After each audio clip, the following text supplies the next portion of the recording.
दोस्तों, आज के इस वीडियो में हम लोग बात करेंगे बिहार पुलिस प्रैक्टिस सेट 4 के बारे में, क्योंकि इसके पहले हम लोगों ने 1 से 3 तक बिहार पुलिस का प्रैक्टिस सेट देख चुका है। अगर अभी तक आप उस तीनों वीडियो को नहीं देखे हैं तो वीडियो के डिस्क्रिप्शन में जाइएगा, वहां आपको लिंक मिल जाएगा। आप लोग उस वीडियो को ज़रूर देख लीजिएगा।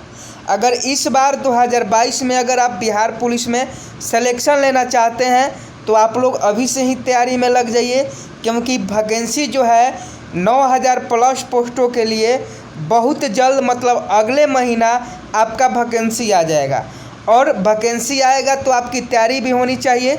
तो हम लोग क्या कर रहे हैं कि डेली आपके लिए एक प्रैक्टिस सेट इस चैनल पर ला रहे हैं। तो अगर आप बिहार पुलिस की तैयारी बहुत अच्छे तरीक़ा से करना चाहते हैं तो आप हमारे साथ शुरू से लेकर अंत तक बने रहिएगा।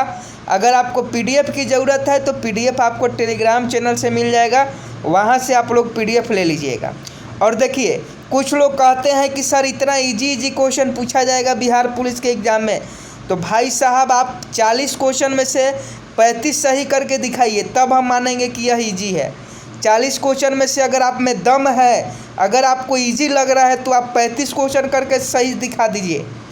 जितने भी लोग कहते हैं कि सर इजी क्वेश्चन आप करवाते हैं, तो आप 35 क्वेश्चन, 40 क्वेश्चन में से आप 35 क्वेश्चन सही करके दिखाइए, तब हम मानेंगे कि यह जो प्रश्न हम करवा रहे हैं वह इजी है। अरे दोस्तों, बिहार फायरमैन के एग्ज़ाम में आपने देखा, बिहार उत्पाद सिपाही भर्ती के एग्ज़ाम में देखा कि 10th लेवल का क्वेश्चन पूछा गया है, तो हम आपसे 12th लेवल का क्वेश्चन थोड़े ना करवाएंगे।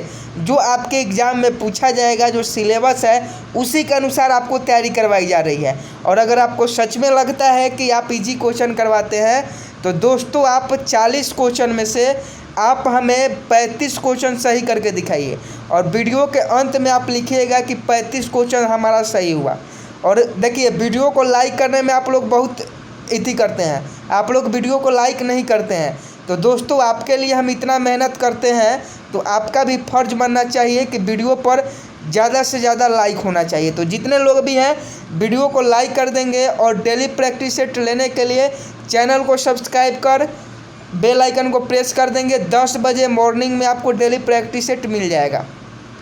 चलिए, आज का पहला प्रश्न है, मुगल चित्रकारी किनके शासनकाल में प्रकाष्ठ पर थी?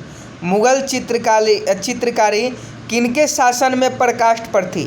1 नंबर प्रश्न का आप लोग सही जवाब कमेंट बॉक्स में फटाफट छाप दीजिए। और एक बात याद रखिएगा, लगन एक छोटा सा शब्द होता है, लेकिन जिसे लग जाता है ना, उसका जीवन बदल जाता है। तो अगर आप मेहनत करते हैं ना, अगर आप मेहनत कर रहे हैं, मन लगा के अगर आप तैयारी कर रहे हैं, तो इस बार बिहार पुलिस में आपका सिलेक्शन ज़रूर होगा।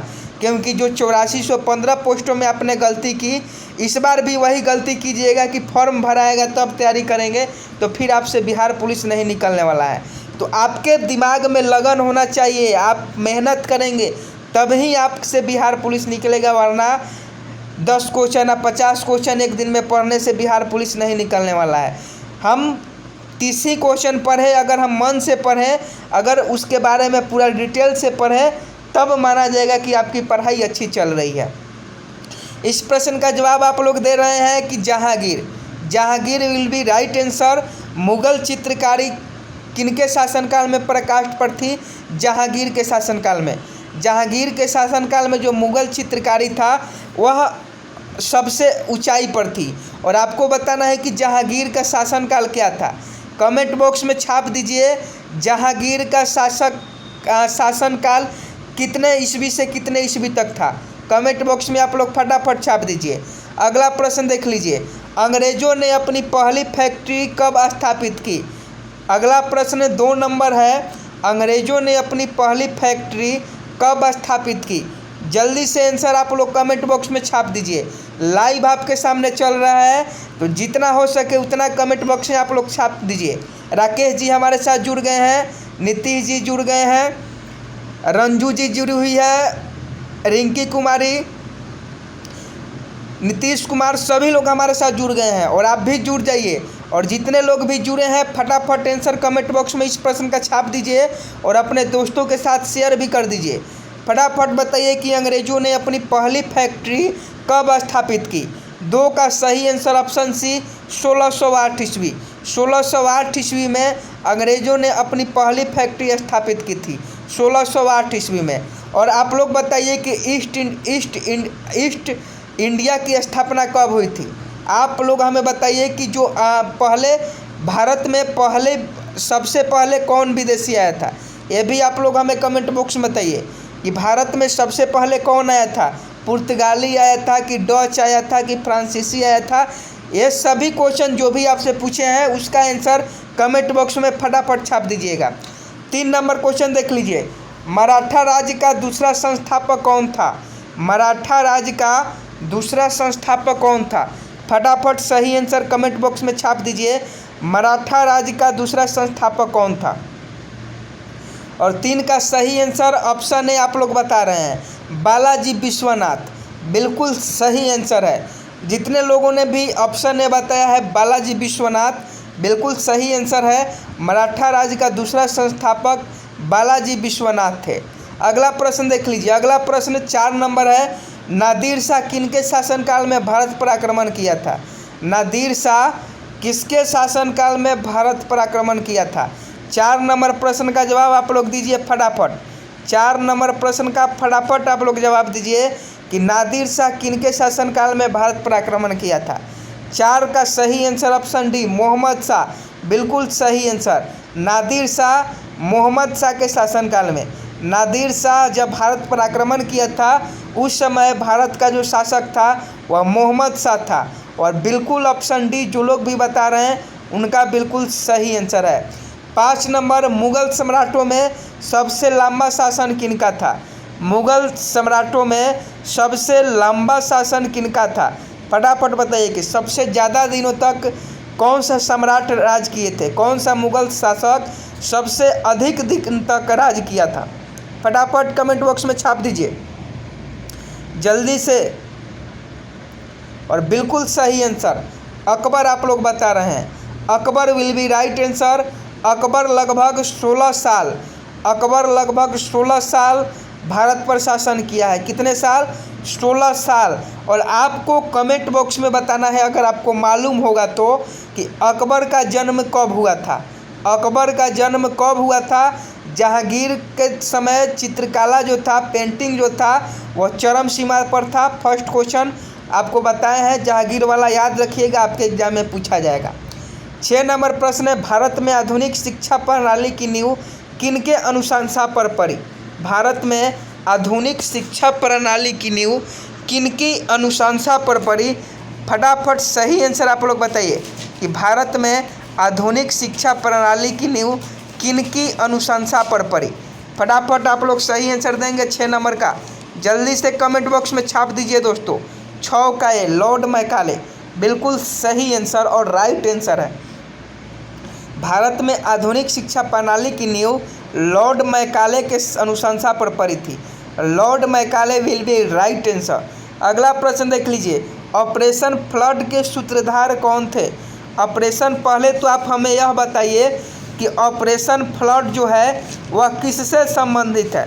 अगर आप जानते हैं ऑपरेशन फ्लड के बारे में तो फटाफट आप कमेंट बॉक्स में बता दीजिए कि ऑपरेशन फ्लड जो था वह किससे संबंधित था। तो ऑपरेशन फ्लड जो था वह आपका दूध से संबंधित था। किससे संबंधित था? दूध उत्पादन से ऑपरेशन फ्लड जो है आपका संबंधित है। और आपको बताना है कि ऑपरेशन फ्लड के सूत्रधार कौन थे। तो फटाफट इस प्रश्न का जवाब दीजिए। यहाँ से 2 क्वेश्चन आपका क्लियर हो गया। पहला कि ऑपरेशन फ्लड जो था वह दूध उत्पादन से संबंधित था और इसका सूत्रधार जो थे वह डॉक्टर वर्गीज कुरियन थे। डॉक्टर वर्गीज कुरियन जो थे वह आपका ऑपरेशन फ्लड के सूत्रधार थे। Option D will be right answer. भारतीय मानक ब्यूरो का मुख्यालय कहाँ है? भारतीय मानक ब्यूरो का मुख्यालय कहाँ है? जल्दी से आप लोग सही आंसर कमेंट बॉक्स में कमेंट कीजिए।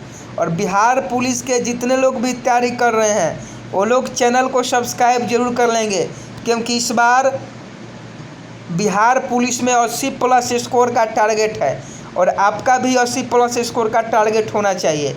चाहे आप जिस भी कैटेगरी से हो बिहार पुलिस में, अगर सिलेक्शन लेना चाहते हैं तो 80 प्लस का टारगेट आपको होना चाहिए।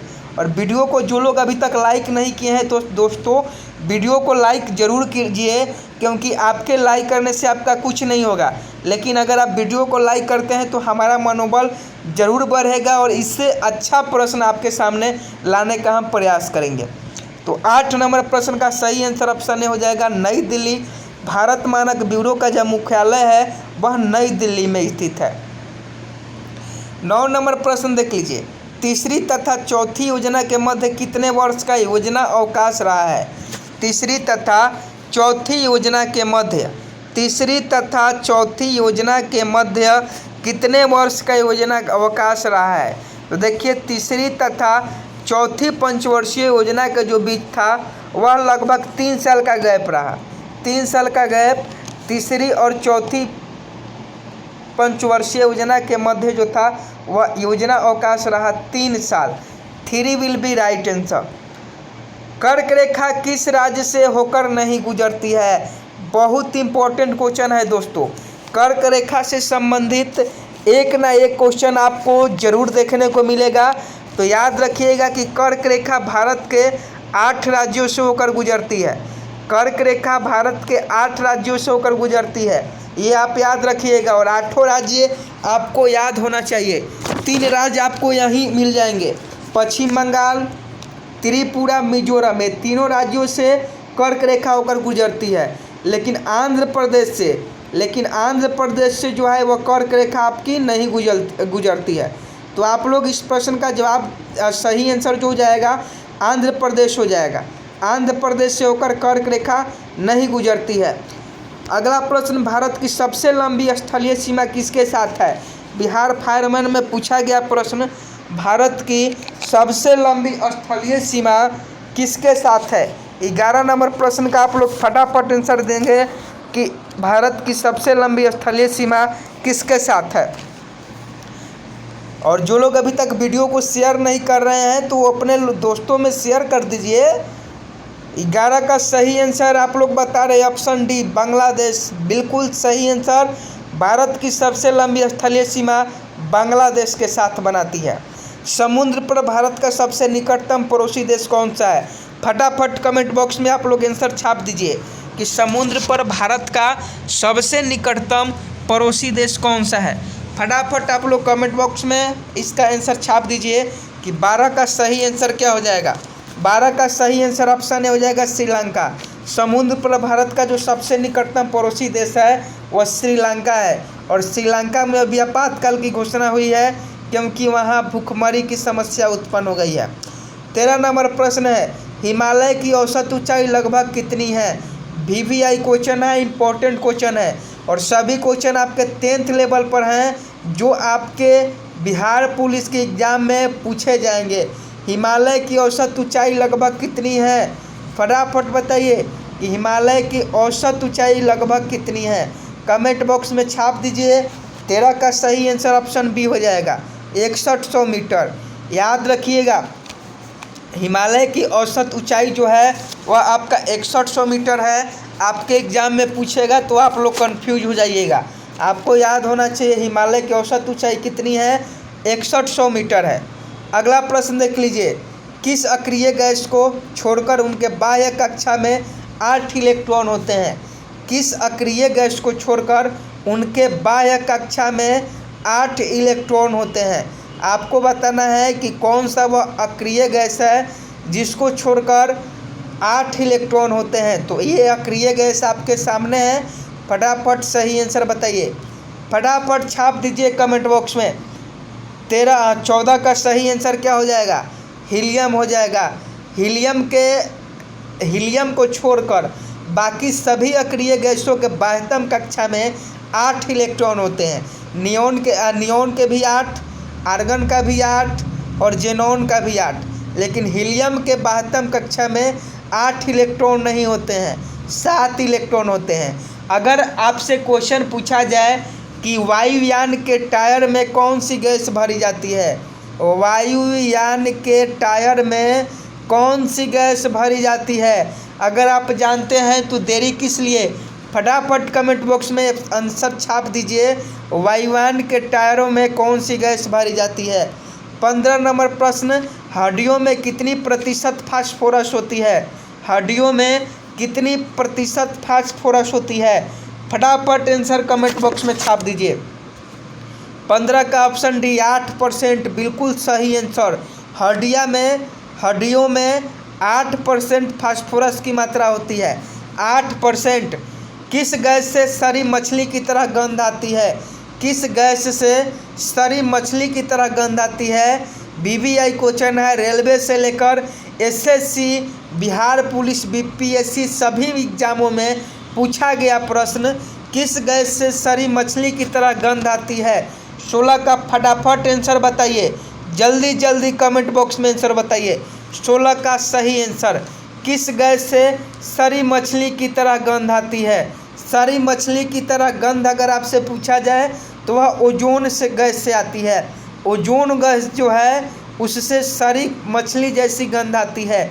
ओजोन इसका सही आंसर हो जाएगा। अगला क्वेश्चन आपके मोबाइल स्क्रीन पर, अर्धसूत्री विभाजन में गुणसूत्रों की संख्या कितनी होती है? बायो का क्वेश्चन, अर्धसूत्री विभाजन में गुणसूत्रों की संख्या कितनी होती है?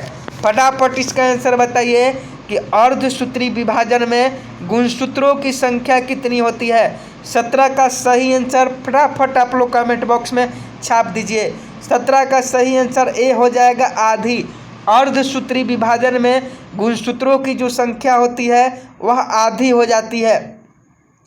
अगला प्रश्न 18 नंबर है, किस बल के कारण ब्लैक बोर्ड पर लिखने से अक्षर उभर जाते हैं? किस बल के कारण ब्लैक बोर्ड पर लिखने से अक्षर उभर जाते हैं? फटाफट कमेंट बॉक्स में बताइए कि 18 का आपका सही आंसर क्या हो जाएगा। जल्दी से बताइए आप लोग। तो 18 का जो आप लोग सही आंसर बता रहे हैं, ऑप्शन बी बता रहे हैं, आसंजक बल। आसंजक बल के कारण ब्लैक बोर्ड पर लिखने से अक्षर उभर जाते हैं और बिल्कुल सही आंसर है। 18 का सही आंसर आसंजक बल हो जाएगा। अगला प्रश्न देख लीजिए। अगला प्रश्न आपके मोबाइल स्क्रीन पर 19 नंबर प्रश्न है, पीतल के बर्तनों पर किसकी पॉलिश की जाती है? पीतल की बर्तनों पर किसकी पॉलिश की जाती है? 19 का सही आंसर बताइए। पीतल के बर्तनों पर किसकी पॉलिश की जाती है? 19 का सही आंसर ऑप्शन डी निकेल, बिल्कुल सही आंसर निकेल। पीतल के बर्तनों पर निकेल की पॉलिश की जाती है। अगर लोहे पर पूछे तो लोहे पर जास्ता एवं जंग जास्ता का पॉलिश की जाती है। लोहे पर अगर पूछे तो जास्ता का पॉलिश किया जाता है, लेकिन यहाँ पूछा जा रहा है कि पीतल के बर्तनों पर निकेल का पॉलिश किया जाता है। स्वप्नों की अध्ययन को क्या कहा जाता है? जो आपके स्वप्न आते हैं, जो आपके ड्रीम आते हैं, उसका अध्ययन को क्या कहा जाता है? जल्दी से आप लोग फटाफट बताइए, स्वप्नों की अध्ययन को क्या कहा जाता है? बायोलॉजी का क्वेश्चन है, बहुत इंपॉर्टेंट क्वेश्चन है। ड्रीमों की अध्ययन को क्या कहा जाता है? आपका भी एक ड्रीम होगा बिहार पुलिस में सिलेक्शन लेना, लेकिन आप उस ड्रीम के तहत काम करेंगे तभी आपका सिलेक्शन होगा। ऐसा नहीं है फर्स्ट वीडियो हम बनाए तो उसे लगभग 4000 लोग देखें, सेकेंड वीडियो बनाए तो उसको लगभग 2000 लोग देखें, थर्ड वीडियो बनाए तो लगभग 1000 लोग देखें। तो ये क्या है? संख्या बढ़नी चाहिए तो संख्या घट रही है। मतलब आप नहीं चाहते हैं कि अभी से ही हम तैयारी करें। तो 20 नंबर प्रश्न का फटाफट आंसर दीजिए। स्वप्नों की अध्ययन को क्या कहा जाता है? स्वप्नों की अध्ययन को ऑर्नियोलॉजी कहा जाता है। स्वप्नों की अध्ययन को क्या कहा जाता है? ऑर्नियोलॉजी कहा जाता है। समानता का अधिकार का संबंध किस अनुच्छेद से है? समानता के अधिकार का संबंध किस अनुच्छेद से है? इस आर्टिकल को हमने बताया था कि समानता का अधिकार किस अनुच्छेद से है? अनुच्छेद 14 से। समानता का अधिकार जो है अनुच्छेद 14 से है। Option C will be right answer. राज्यपाल को किस अनुच्छेद के तहत क्षमादान मृत्यु दंड को छोड़कर देने का अधिकार है? आप जानते हैं कि किसी को फांसी की सज़ा होती है तो उसकी क्षमादान की शक्ति राष्ट्रपति का है। लेकिन राज्यपाल को इसको छोड़कर किस अनुच्छेद के तहत क्षमादान देने का अधिकार है? तो 22 का सही आंसर आप लोग कमेंट बॉक्स में बताइए कि 22 का सही आंसर क्या हो जाएगा। 22 का सही आंसर आर्टिकल 161 हो जाएगा। आर्टिकल 161 किस ऑप्शन में है? ऑप्शन डी में। अनुच्छेद 161 विल बी राइट आंसर। राज्यपाल को अनुच्छेद 161 में कहा गया है कि इसके अंतर्गत राज्यपाल क्षमादान किसी को भी कर सकता है, केवल फांसी की सजा को छोड़कर। 23 नंबर, राष्ट्रपति को किस अनुच्छेद के तहत क्षमादान देने का अधिकार है? ये फांसी को भी क्षमा कर सकता है। राष्ट्रपति जो होते हैं, अगर किसी को फांसी की सजा सुनाई गई है तो उसको भी ये लोग रिहा कर सकते हैं। तो 23 का फटाफट आंसर बताइए, क्योंकि ये बहुत इजी क्वेश्चन है। आप लोग इसका सही आंसर देंगे। अनुच्छेद 72 में बिल्कुल सही आंसर। राज्यपाल पूछे अनुच्छेद 161 याद रखिएगा। राष्ट्रपति पूछे अनुच्छेद 72, आर्टिकल 72, आर्टिकल 161 बिल्कुल याद रखिएगा। अगला प्रश्न देख लीजिए। संविधान के किस भाग में संविधान संशोधन की प्रक्रिया का वर्णन किया गया है? संविधान के किस भाग में संविधान संशोधन प्रक्रिया का वर्णन किया गया है? 24 का सही आंसर आप लोग बताइए। क्वेश्चन पढ़ते पढ़ते हमारा गला सूख गया है, लेकिन आप लोग वीडियो को लाइक नहीं कर रहे हैं, ये गलत बात है। आपके लिए हम इतना मेहनत कर रहे हैं तो आपका भी फर्ज बनता है कि आप इस वीडियो को जितना हो सके लाइक कीजिए, अपने दोस्तों के साथ शेयर कीजिए, व्हाट्सएप पर, टेलीग्राम पर, फेसबुक पर, इंस्टाग्राम पर। और जो लोग चैनल को सब्सक्राइब नहीं किए हैं वो लोग चैनल को सब्सक्राइब कर लेंगे। 24 का फटाफट आंसर कमेंट बॉक्स में छाप दीजिए। आ रहा है आंसर, कोई 18 कह रहा है, कोई 20 कह रहा है, तो इसका सही आंसर भाग 20 में है। संविधान संशोधन का प्रक्रिया है वह भाग 20 में है। ऑप्शन सी बिल्कुल सही आंसर। संचित निधि का संबंध किस अनुच्छेद से है? संचित निधि का संबंध किस अनुच्छेद से है? 25 का सही आंसर संचित निधि। फटाफट कमेंट बॉक्स में छाप दीजिए। ऑप्शन है अनुच्छेद 266(1) बिल्कुल सही आंसर। अनुच्छेद आर्टिकल 266(1) में संचित निधि का संबंध है। लोक लेखा निधि का संबंध किस अनुच्छेद से है? लोक लेखा निधि का संबंध, इंपॉर्टेंट क्वेश्चन 26 नंबर। लोक लेखा निधि का संबंध कमेंट बॉक्स में छाप दीजिए। 26 का कमेंट बॉक्स में सही आंसर बताइए। ऑप्शन बी बिल्कुल सही आंसर अनुच्छेद 266(1). अनुच्छेद 266(1) में आपका जो है लोक लेखा निधि का संबंध है और लोक संचित निधि का भी संबंध अनुच्छेद 266, तो आप इसे याद रखिएगा। आकस्मिक निधि का संबंध किस अनुच्छेद से है? आकस्मिक निधि का संबंध, आपसे क्वेश्चन पूछा जा रहा है। आकस्मिक निधि का संबंध, आकस्मिक निधि का संबंध बताइए किससे है? बिल्कुल सही आंसर 27 का ऑप्शन सी अनुच्छेद 267। अगर आपसे संचित निधि पूछा जाए, अगर आपसे संचित निधि पूछा जाए, लोक लेखा निधि पूछा जाए, 266 में है, 266 में। लेकिन वही आपसे आकस्मिक निधि पूछा जाए, आकस्मिक निधि, तो वह अनुच्छेद 267 में है। याद रखिएगा। 28 नंबर क्वेश्चन का जवाब आप लोग कमेंट बॉक्स में छापिएगा कि इंटरपोल का मुख्यालय कहाँ है और इंटरपोल की स्थापना कब हुई थी। इसका जवाब कमेंट बॉक्स में आप सभी को देना है। अगले प्रश्न की ओर आपको हम लेकर चलते हैं। विश्व स्वास्थ्य संगठन की एकमात्र महिला अध्यक्ष कौन है? विश्व स्वास्थ्य संगठन WHO, वर्ल्ड हेल्थ ऑर्गेनाइजेशन, विश्व स्वास्थ्य संगठन की एकमात्र महिला अध्यक्ष कौन है? 29 का सही आंसर ऑप्शन बी डॉक्टर सुशील नायर हो जाएगा। Doctor Sushil Nair will be right answer. WHO की पहली महिला अध्यक्ष डॉक्टर सुशीला नायर थी। और आपको कमेंट बॉक्स में बताना है कि WHO का वर्तमान में चेयरमैन कौन है? WHO का वर्तमान में अध्यक्ष कौन है? WHO की स्थापना कहाँ हुई थी? WHO का मुख्यालय कहाँ है? WHO की स्थापना कब हुई थी? फटाफट कमेंट बॉक्स में बता दीजिए। भारत भारती के लेखक है दोस्तों, 1 नंबर पक्का। अगर आप इस क्वेश्चन का आंसर देते हैं तो 1 नंबर पक्का। भारत भारती के लेखक कौन है? भारत भारती के लेखक कौन है? भारत भारती के लेखक कौन है? कमेंट बॉक्स में आंसर छाप दीजिए।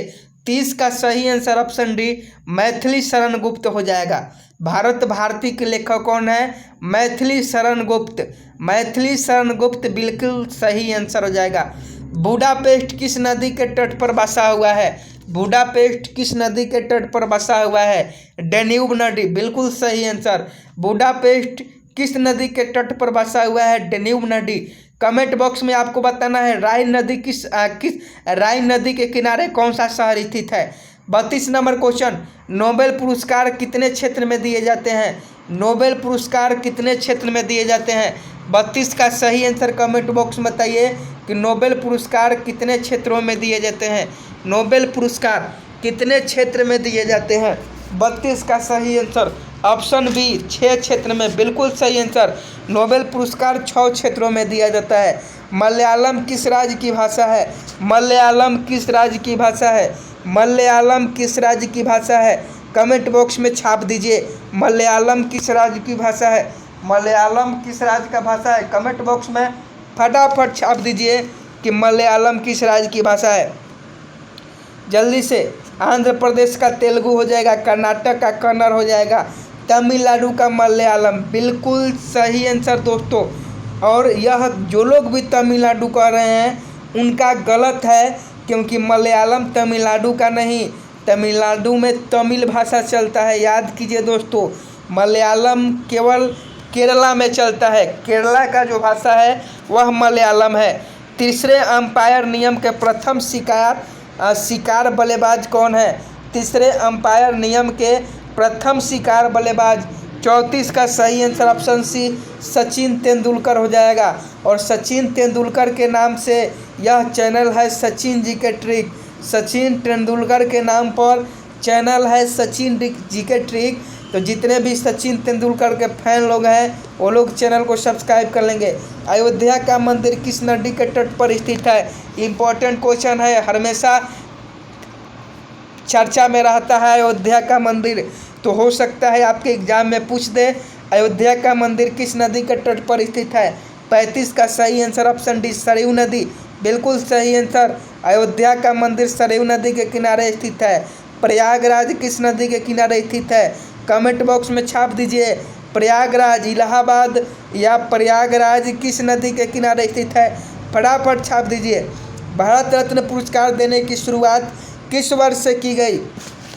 भारत रत्न पुरस्कार देने की शुरुआत किस वर्ष से की गई? ऑप्शन बी 1954, बिल्कुल सही आंसर। जितने लोग भी 1954 बता रहे हैं बिल्कुल सही आंसर। भारत रत्न पुरस्कार 1954 से शुरुआत की गई। आपको बताना है कि भारत रत्न पुरस्कार सबसे पहले किसको दिया गया था? कमेंट बॉक्स में छाप दीजिए। अगला प्रश्न, नीरू स्वामी पिल्लई का संबंध किससे है? नीरू स्वामी पिल्लई, बिल्कुल इंपॉर्टेंट क्वेश्चन है, बीवीआई क्वेश्चन है। नीरू स्वामी पिल्लई का संबंध किससे है? 37 का सही answer option C nadaswaram. Neeru Swami Pillai का संबंध नादस्वरम है। अगला देख लीजिए 38 नंबर, नंदा देवी पर्वत किस राज्य में स्थित है? 1 नंबर पक्का। जो लोग इस प्रश्न का आंसर देंगे उनका 1 नंबर पक्का है दोस्तों। नंदा देवी पर्वत किस राज्य में स्थित है? 38 का सही आंसर ऑप्शन बी उत्तराखंड, बिल्कुल सही आंसर। नंदा देवी पर्वत उत्तराखंड राज्य में स्थित है। उत्तर प्रदेश की राजधानी लखनऊ, मध्य प्रदेश की राजधानी भोपाल, राजस्थान की राजधानी जयपुर, उत्तराखंड की राजधानी देहरादून। दिल्ली किस नदी के किनारे बसा है? दिल्ली दिलवालों की होती है। और आपको बताना है कि दिल्ली किस नदी के किनारे बसा है? दिल्ली दिलवालों की होती है। आपको बताना है दिल्ली किस नदी के किनारे स्थित है। कमेंट बॉक्स में आंसर छाप देना है, सभी का आंसर आना चाहिए। दिल्ली दिलवालों की होती है और दिल्ली किस नदी के किनारे बसा हुआ है। अगला प्रश्न और आज का लास्ट प्रश्न, कटक किस नदी के किनारे बसा हुआ है? कटक उड़ीसा में है, चावल के लिए प्रसिद्ध स्थान है। कटक किस नदी के किनारे स्थित है? तो चलिए 40 का डी हो जाएगा महानदी। 40 का डी हो जाएगा महानदी। कटक किस नदी के किनारे स्थित है? महानदी के किनारे। तो आज का हम लोगों ने कितने प्रश्न देखे? आज का हम लोगों ने लगभग 40 प्रश्न देखे। आज के हम लोग प्रैक्टिस सेट 4 में 40 प्रश्न देखे। और आपका कितना सही है आप फटाफट कमेंट बॉक्स में छाप दीजिए कि 40 क्वेश्चन में से आपका कितना सही हुआ। हम जानते हैं कि 40 में 35 किसी का भी सही नहीं हुआ होगा। अगर आपका सही हुआ है तो आप अपना नाम और स्कोर ज़रूर कमेंट करें, क्योंकि चैलेंज था कि 35 क्वेश्चन आपको सही करना है, 40 में से 35 क्वेश्चन। और क्वेश्चन में आपको जीके, जीएस, भूगोल, इकोनॉमी सभी से संबंधित क्वेश्चन है। अभी हम 100 क्वेश्चन नहीं करवाएंगे, क्योंकि 100 क्वेश्चन के लिए लंबा वीडियो हो जाएगा और अभी हमारे पास कुछ समय नहीं है, इसलिए 40 क्वेश्चन ही आपको डेली करवाया जाएगा। और उसके बाद 100 क्वेश्चन का प्रैक्टिस सेट आएगा। तो सबसे पहले आप लोग प्यार बरसाइए 40 क्वेश्चन पर ही, क्योंकि 1000 और 2000 बच्चे को देखने से नहीं होगा।